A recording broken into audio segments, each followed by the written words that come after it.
Europa Universalis 5 has finally been announced, and big surprise, it was Project Caesar all along. Paradox Interactive was gracious enough to grant me early access into the in-development build, and that's exactly why today we're starting as the Eastern Roman Empire, as the Byzantines are known in EU5. This nation is my favorite nation so far. It is the most difficult start by far. We have 9.87 inflation, which is similar to what corruption plus inflation is in EU4. It's really dreadful. We also have 1,000 debt from day one, and we only have 8 ducats available to take as loans. So that means that we go bankrupt if we are going to take even one loan. That being said, we also need to lower taxes for the clerics because we have no loyalty from them apparently. We cannot be minting because in order to lower the inflation, we have to not be minting anything. As most nations, you're minting to get a lot of money from your mints, but as the Byzantines, you cannot do that, unfortunately. We also need to max out our costs of the court and our stability,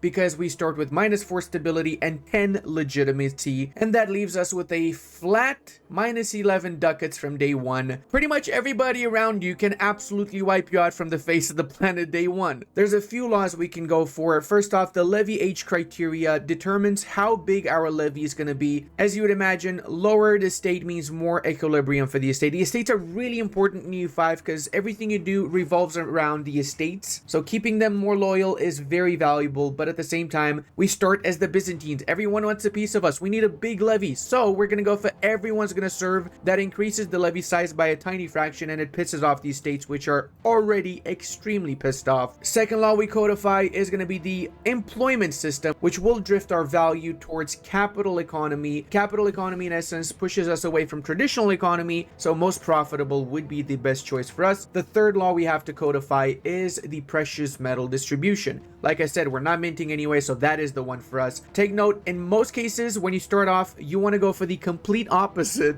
Byzantines are the only one where it's pretty much a must to go for that option. The easiest way for us to fix our economy is to go to the trading tab, and we have 3.35 starting trading capacity. What we do with that is we start manually setting up some trade routes, such as the one here where we sell dyes. We have currently in excess of dyes, and then we can also sell some gold over to Sevilla, to Barcelona, and so on. If we go back to balance, we are now making 21 ducats. Take note, you also have the option of automating everything. We have the automation button here. I personally prefer to not automate anything because I learned the game by not automating anything. However, if you do automate it, it does a pretty decent job, but in my opinion, when it comes to trade, it's better to just manually do it, especially at the start of the campaigns. We also can lower our government spending on diplomacy, fort maintenance, navy maintenance. It's not much, but it's better than nothing. And we're also going to assign our cabinet members to, first off, integrate provinces. Integrating is akin to coring provinces as it is in EU4, and right now we have one province that has been 60% integrated, so it's going to be faster to finish this. And we also need to use the other cabinet seats to lower the war exhaustion. Right now it's lowering at 0.12. We want to speed that up a little bit, as well as we want to increase a little bit our country stabilization, since the first 6 or 7 events are basically stability reduction events, and a civil war, which again lowers the stability. The Ottomans attacking, which again lowers the stability. We also can go to the missions, and we can start any easy to do missions such as capable cabinet. The way that missions work is identical to Imperator Rome. You have your missions, you get your bonuses once you fulfill them. Once the mission is over, you can start a new mission tree, and there's multiple mission trees with multiple different rewards. Values are also self-explanatory. You can go left or right of the slider of the value, and it gives different bonuses. Centralization is what we're aiming for, which increases the crown power, distance to capital reduction and such, compared to decentralization, which increases the satisfaction of the estates, but we want that crown power. The way that you increase or decrease your various values depends on various modifiers such as privileges. Most privileges will move you towards one side or another of a value. In this case, embellishing great works of faith moves us towards centralization by 0.05. So if we hover over this, we see exactly what moves us towards either side, so we can better yet understand what we need to remove. Both sides can offer benefits. For example, spiritualist helps with converting provinces, whilst humanist helps with assimilating provinces. And in EU5, guys, your primary culture is one of the most important things ever, because primary culture helps with more easily integrating a province. If a province is not even a little bit your primary culture, you're going to struggle with that. The Byzantines also start with some really bad privileges given out to their estates, such as the corruption of the nobility, corruption of the clericos, corruption of of the burghers, and the corruption of the peasantry. All of this basically lowers your maximum taxation, and that's why we cannot even tax a little bit the nobility or the burghers or anybody else much for that matter. So we cannot really rely on taxes from our estates. Pretty much all of our tax income is going to come from trade. That's why we're only going to be building a single building for the start of the campaign, namely the marketplace. This increases our trade capacity by 1 for every level, and right now we have only 3.35 trade capacity, so we want to get this up to about 50 trade capacity as soon as possible. Now take note, marketplaces can only be built in cities or towns such as the ones highlighted right now. If we want to build an equal building in the countryside, rural areas that is, which is defined by this particular icon here, rural settlement, compared to Adrianopolis, which is a town, and compared to Constantinople, which is a city. As you can see, each different rank has different bonuses that it offers, and upgrading from a rural settlement to a town costs roughly around 200 to 300, and from a town to a city 1,000 ducats, so it is really not cheap. Before we do anything else, we also want to have some diplomacy established, so we're going to go to all diplomatic actions, and we're going to offer alliance to whoever would like to ally us. We also can go for the possible rivals. Since we are an empire at the start, we can do 4 rivals. Research wise, we can also start researching the merchant guilds, which offers increased trade capacity by 5%, organized religion, and then we're going to go down the path of organized religion. We can click here and we see the entire tree. There's 6 different trees: Age of Traditions, Renaissance, Discovery, Reformation, Age of Obsoletism, and Age of Revolutions, each with their unique technologies or advances as they're called in EU5. You also can, if you like to say, research this last technology, just hold left click and eventually it will queue it up. And not only that, it's going to queue up all the prerequisite technologies too. If we go to ages, once the next age strikes, in order to be able to research within this age, we have to embrace the institution. So we have by default one of the tech branches that is free for everyone once the age strikes, namely scholarly treaties. In the case of Renaissance, you can instantly research that when we reach that age. However, Renaissance, banking, and professional armies, we have to actually adopt the institution. So that's going to cost us stability and money to adopt based on how much of that institution has spread to our provinces. Also, we probably want to start improving relations with Epirus. This is our subject at the start of the campaign and we want to integrate them as soon as we can. Take note, doing anything in the game will cost us diplomats. We gain 0.17 diplomats per month. After 1 month has refreshed, we see that improving opinion costs us 0.05 diplomats, and that's a monthly cost. As you can tell, the price of these particular goods that we're trading has changed. This happens every single month. You want to redo your trades to go for the more optimal one. Say, for example, we can cancel one of the trade capacity here for dyes, and we can go for something else, such as trading to Kaffa some fine silks or fine cloths. We also have had one of our loans taken over by the Bank of Bardi. The way that the banking nations work is basically they take loans and they make money off of the interest. A very interesting playstyle, not gonna lie. The cost for stability has increased because our base tax has increased massively, so we're gonna have to lower the stability slider or we're gonna go bankrupt again. 0.48 every month is better than nothing. And of course, a great event unique to the Byzantines, minus 20 stability because the Turkish threat is here. Who would have thought? This is a unique situation where eventually the Turks will unify into what will eventually become the Great Sultanate of the Ottomans, unless I have something to say about it. We do start at the beginning of the campaign with a few claims around us on territories that we recently lost to the various Turks. We will be getting a spy network, and once we have enough of a spy network, we can get a claim.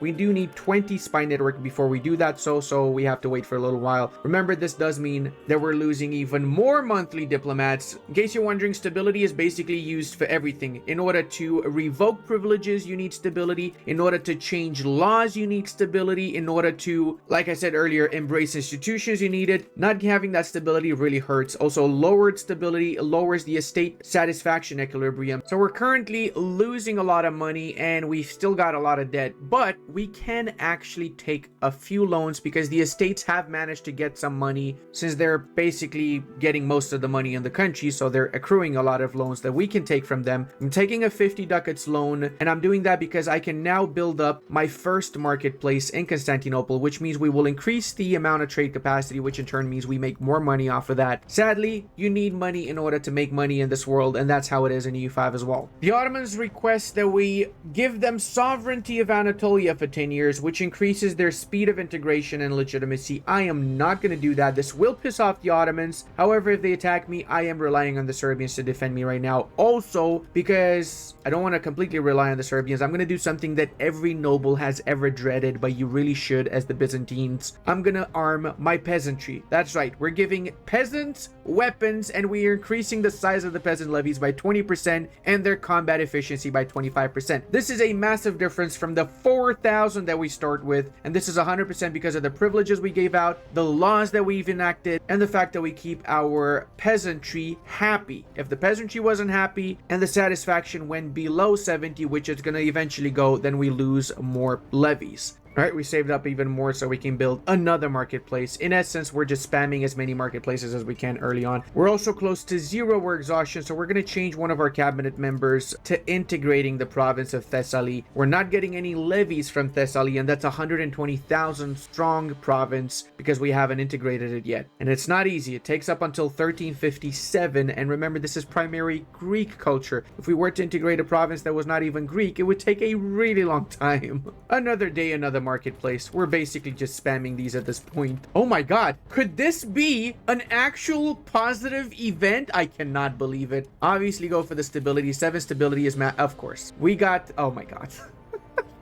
The parliament is in session. We can call the Synkletos, as apparently it's called, in Constantinople. We have a few options here. We can lower the monthly inflation from one of the issues, as well as it pays off a little bit of one loan. I have to say the dynamic events that they get in the game are really well done. Another really good event for us is the ability to reform the Kritai Katholikoi. What this means is that the current privilege, which gives us the extra cabinet seat and also gives 20% estate power from cabinet position, will be changed, and we get 10% crown power, as well as lowers the estate power from cabinet position. It's really good. It does cost a lot, but it's required. We're gonna fight the corruption. Unfortunately, this is not instantly implemented. It takes about 2 years to implement, and during that period we lose the 3rd cabinet seat once we on pause, and we got to take some more loans. Luckily though, we have a pool of 400 more ducats that we can get as loans from our estates. Now we also have enough money to get some cabinet members, so let's go for whichever has the highest stats here. Cabinet members, based on the skills that they have or attributes that they have, can really double down on whichever interaction they are doing. Oh, this is huge. Sale of office means we get reduced taxes for 3 years, but that's actually kind of bait because we're not really taxing our people anyway, so those 300 ducats are huge. It means we can actually pay off some of our loans, or instead of paying off the loans, we can, you guessed, build up more marketplaces. So we can build marketplaces not only in Constantinople itself, but in the other cities and towns as well. Well, it looks like the Serbians are attacking Bosnia. Sure, we're gonna be a good ally and help you, but hopefully that's not gonna be the end of us. It is just Bosnia. Okay, we should be fine then. Now, we also have enough spy network to start our claim on the Karadzic. We really need to rush with this because the reality is, if we don't attack in the first 20 years or so, what's gonna happen is all of the Greeks in Anatolia will magically disappear, if you know what I'm saying. Our lenders are in crisis, so this happens because one of the banking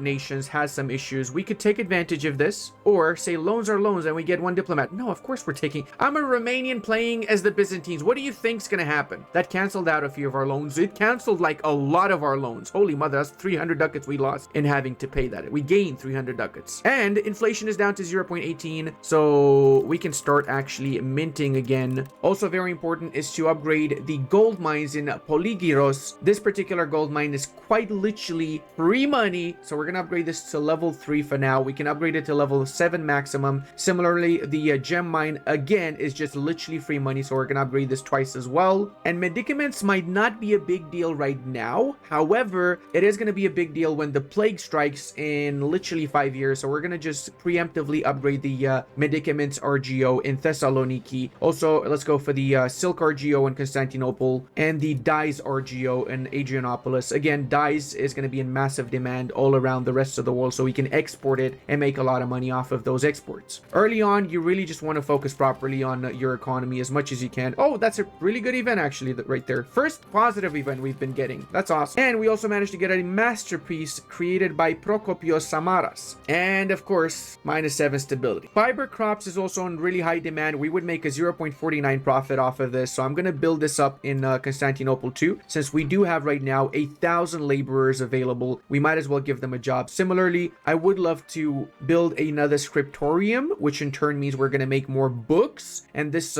creates more jobs for clergymen, and clergymen are always going to be welcome since it means we increase the amount of literacy and as such more research that we could be doing and more technologies that we can be uncovering. Also, our third cabinet member has returned finally. The Age of Renaissance have arrived. We have 3 focuses we can go for: admin focus, diplomatic focus, or military focus. If we hover over these, we see that each of them offer new advances. Take note, you cannot have all of them. You have to choose one of the 3 branches, and each of the advances are unique. You cannot go back and choose them back again afterwards. I personally prefer to go for the admin one simply because of this particular advancement, the Deusvold. Also, check it out. We're making 91 ducats from trade alone with 58 trade expense. So that's basically just us in the Constantinople market using up 18.4 trade capacity to buy goods from one market, selling them to the other market, and making a profit in the process. In essence, marketplaces are kind of overpowered right now, and likely they're going to be nerfed before the game actually comes out. I'm going to go ahead and I'm also going to build, you guessed it, more marketplaces as such. We also can build market villages in villages or rural settlements. We're going to build a few of these too around. They're a little bit cheaper depending on where exactly you build them and what exactly is available on your market, and it also gives jobs to your peasants, so it's not a bad building to be spamming around as well. Problem is that this particular building only offers 0.25 trade capacity compared to the 1 trade capacity and 1 trade advantage that the actual market pace offers. The professional army institution has spawned in Paris. This means that eventually, once it reaches our realm and we have 20% institution exposed in our country, we will be able to spend some stability and some money to adapt professional armies. As I mentioned earlier, we can only research the advances within the scholarly treaties branch all the way down here. There's some really good ones here. For example, the stability investment all the way at the bottom is huge, but the reality is you want to ignore this whole area until you actually got Renaissance and professional army. Professional army is a priority, should be the first one. You want to get armories, which allows you to actually recruit a professional army because it offers a lot of manpower, and also of course hoofnis and handgunners. That's right, they're not handgunners, they're handgunners. That's a typo, there's going to be change. But yeah, handgunners with hoofness and armory is basically the first things you want to research. And then also from Renaissance, you want to get the extra cabinet seats. So we would have 4 cabinet seats. Chancery max level, which is a unique building that I'll show you in a few seconds. And obviously the possible government reform. So we would have 4 government reforms rather than 3. Oh, the Venetians are giving us a gift. Well, this is definitely the blessed timeline. We also got our CB here and a sun. Let's go raise all the soldiers. And not only that, but I'm also going to be building a regular army, some Acritai or Varangians. Varangians are not bad, but we can only have 1 unit of Varangians, and we can also afford a secondary Acritai unit, so that's 300 regular soldiers that we could field. Our soldiers are here, and as you can see, some of them have weapons. Thanks to our privilege, we're gonna assign them under a great general, namely Petroceres. He's not great, but he's better than nothing, okay? Just when I thought things are getting better, we got -20 stability. Succession disaster crisis is the worst. It lowers the crown power. It lowers the satisfaction of the estates by 25, so they're down to 20, 25, something. It's really, really bad. As you can see, our Varangians actually have Varangian armor weapons. For that matter, you can see the difference between the noble levies, the regular levies, the burghers and such on the map itself, which is really awesome in my opinion. We're ready for the war. We've co-belligerate the Iadians, the Ottomans, and we've called in everybody we could. Unfortunately, we could not call in the Serbians. It's time to take back our lands in Anatolia. Taking over both of these provinces means that we can bypass the fort in Izmit, so big thanks to that little 200 soldiers strong army that we had over there. That means we can now occupy the rest of the fortifications. The system of occupation is the same one like an Imperator. After we've taken the capital of a province, the rest of the province's locations slowly turn over to our control. We have encountered a massive army of Ottomans. Hopefully we win this though. I don't think they have that many regulars so early in the campaign. Usually 20 years in, they've got about 2,000 regulars. Now they should have about 500. Okay, so we did win that. That's perfect. I do not believe that they can recover from that. Oh my god, this is actually horrible. So one of the worst events you can possibly get. We either lose all the estate satisfaction with the nobles or all of the one with the peasantry. Sadly, I'm gonna go with the noble one because if we lose the peasantry one, then it's over. All of our levies, basically, they're not there anymore. We would not be able to hire anyone. Also, I probably should have shown before, every single army that we have has a left, right, and center flank, and we can, before the battle, and after, choose where exactly we want our units to go. So for example, we can bring this unit at the reserves, and then we can bring it to the right flank, left flank, and then center. Later on, once we get the handgunners, men-at-arms, cavalry, etc., this is a lot more important. For now, we're literally just fighting with sticks, basically, so it's not as big of a deal, whatever the case. You just want to have something in each side of the front. Early on, sieges also take an insanely huge amount of time, so we have one option here. We could order an assault on the fortification, but that will cost us a lot of lives, and I'd rather just wait it out, honestly, because whenever we lose pops, we literally lose those pops. They die. We have to wait until they get born again, and we increase our population. This is permanently lost. Whenever units you use on the field, it's permanently lost. That's why it's honestly just better to go for professional units whenever you can afford it. One of the good parts about building market villages instead of marketplaces, though, is the fact that they take peasants, and peasants are in a massive abundance. Okay, let's go ahead and use our fleet, and we're going to be arriving over in the province of Cheshme, from where we can do the quick invasion of Aydin. I also absolutely love how whenever you're blockading a fortification, you see the ships either firing arrows or firing cannons or whatever they might have available to them. And that's it. The war has ended for the Karasid. Because it has higher control for now, we're going to use that to promote culture, because the higher the control, the easier it is to convert that to our particular culture. After a while has passed, the control will slowly start going towards 0 because we don't have proximity to the capital. We don't have any buildings that increase control. Later on, we will unlock some buildings that increase our control, some buildings that lower the proximity penalty. So for example, we can start building roads, and those roads would be of massive help, but they are extremely expensive and we can barely afford them right now. So instead of wasting the money on roads, we're going to use it to build, you guessed it, more marketplaces. Now the question is, do I annex all of this and then I have to fight a coalition, potential coalition of all of Anatolia, or do I just take half and have to deal with these nations later again? It's a tough call, I guess. Except it's not. Okay, there you go. We took everything.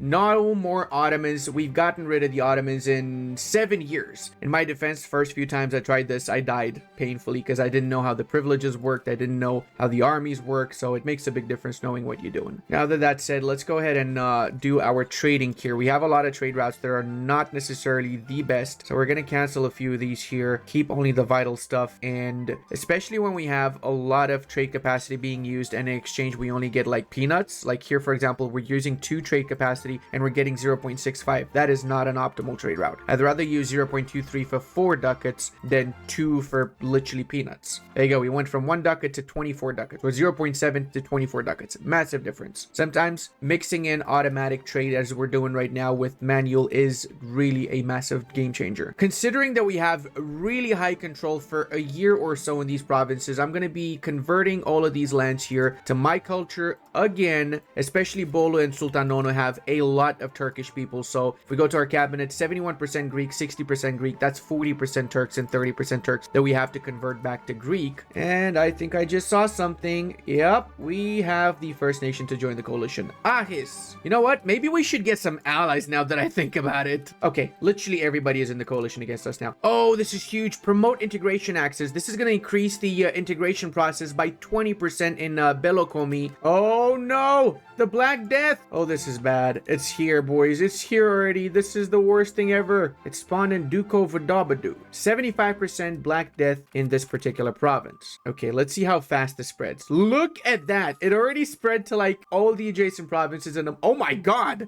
Yeah, I feel like maybe we should be smart and isolate the country. It will lower our stability by 10. Reality is that I'd rather not lose all 2.8 million of my pops. I know I'm going to lose a lot, but I just hope not all of them. In EU5, guys, the Black Death is really a game changer. I absolutely love the amount of new towns and cities we managed to get in Anatolia. This is just a lot more marketplaces, and it's just pure money, boys. Absolute pure money. Even though we isolated the country, we still did get the Black Death into our country, so now we're gonna have to lose a lot of pops. Well, as any good Christian, we're gonna be spreading some rumors and accusations against the minorities to say that they're the ones that brought the Black Plague here to make things better. Segregate the infected, which will give us 15% plague resistance in exchange for just 10 stability. If you guys thought the Black Death is something you can just brush through, it's not. There's 30 million people dead already, 585,000 of which are ours. So this is a lot of stability. It's worth it though. There you go. We got rid of an extremely bad privilege. Check it out. We actually can start taxing these scumbags. I also love that in EU5, whenever a nation wants to get military access from you, they have to pay you a certain amount of money. Reality is that right now, we should not be building any production buildings because our population is going down so much everywhere. We're missing out on burgers. We're missing out on every sort of labor, most likely. In case you're wondering how many people usually die during the Black Death, overall, around 150 million is average. Can be a little bit more, can be a little bit less. We stopped isolating our country, and in 1 year, roughly, the Black Death situation should disappear. I was off by 1 month, apparently. The end of the Black Death is here. We've also been building control and proximity buildings pretty much everywhere. The bailiff especially, we have pretty much built in half the country, and the goal is to have a bailiff in every single one of your provinces. It's as important as workshops and counting houses are in EU4. Also, a unique building to the Byzantines, the Thema headquarters, can be built in our towns, and it offers manpower, which in turn means we can field a bigger professional army than we currently are fielding. And this here, guys, is a classic example of a battle between levies and a mixture of levies and professional units. The enemies are definitely going to win this battle because they do have more units than us, but more importantly, they do have professional soldiers in the mix there. Our left flank has completely collapsed, which means the entire army will collapse. That's why I'm trying to reinforce from the northern bits. Hopefully we arrive in time, but it's looking like a no. I'm just going to retreat before I lose the entirety of that army. And I'm going to merge up 2 of my armies here before I engage them again because they do have really good units. But that being said, no matter how good your units are, if you are outnumbered 4 to 1, you will lose the battle, even if it is a matter of levies against professional units too. GG's, boys. Absolute GG's. I mean, if you really think about it, when there's nobody to get the aggressive expansion, does it really matter anymore? There's so many different diplomatic actions, and this is just for the Byzantines, right? If you're playing as unique nations like the banking nations, you have more diplomatic actions, such as taking on a loan of someone, and then that nation pays you the interest for the loan. You have also the ability to build embassies in other countries. There's so many different things. It's absolutely insane the amount of flavor this game already has. I also love how when you're hovering over a culture, it shows you exactly where that particular culture is present. So if we go over Turkish, majority of the Turks are in the central part of Anatolia. The annexation of Epirus has also been finished. That means we get cores on all the provinces that used to belong in Epirus before. I also love that whenever you're building castles, you literally can see the zone of control of that castle, so you have a better idea of where exactly you want to be building it. It's time that we embrace a new institution. I am going to go for professional army first because we need to stand up to the Western Europeans that likely will have professional armies by now. So we're going to queue up, of course, the first tech and then make our way towards armories. Armories are required to replace the theme headquarters buildings that we're relying on right now for manpower. And then after that, we're going to go for hoofness, so we get cannons and handgunners. I hate saying this, but one of the most annoying nations to fight is Bulgaria, quite simply because they have a fortification in every single province. So we're only going to take the state of Burgos. Euborea we fully annexed because it is 100% Greek. And I've also been rebuilding my navies because I'm going to be attacking the Teutonic Knights. Now, seeing as we also managed to get the armories, we will be spamming the schnitzel out of these buildings. We have 1,600 value in our market right now, which makes it the most valuable market in the world. I'm sorry, what? Cyprus is literally all cities and towns? Now, I want to skip a little bit forward so you guys can see what the 1400s look like. We have right now a completely professional army. It's a mixture of men-at-arms, handgunners, and cannons pretty much, and we're not really using levies at all. And we're attacking the Neapolitan army that is also a professional army. At this point, pretty much nobody has levies because they will get completely wiped out if they use levies. This is what the fight looks like, and of course, we've absolutely crushed them. A complete stack and Vipen. We've also properly consolidated the Balkans. After this war, we should be able to get almost all of the Balkans. The Karamanids have become the biggest boy in Anatolia aside from us because they've allied the Egyptians, so that's going to be a bit of a pain to handle. Our control map looks a lot different from the start of the campaign. The average is around 40 control right now. That's because of the variety of buildings that we've built in these provinces. The road system, which almost covers the entirety of our nation. Now, one thing to note here, if you look at the central part of Anatolia, there's significantly less control. That is because these are Turks and they're not integrated. So having your own culture and integrating those particular provinces makes a massive difference. With no control, we basically don't get anything out of these lands. We need to first off convert them to Greek and then integrate them in order to actually benefit from those central parts of Anatolia. We also managed to get rid of all the bad privileges that the estates had, and we increased our crown power to 35, which means we get quite a lot of benefits now. My EU5 journey ends here. I hope you enjoyed the video, and I will be reacting to this video in a live stream in a couple of days where I will answer every single question you have about EU5, so make sure to check it out. Love you all, and I'll see you in the next one.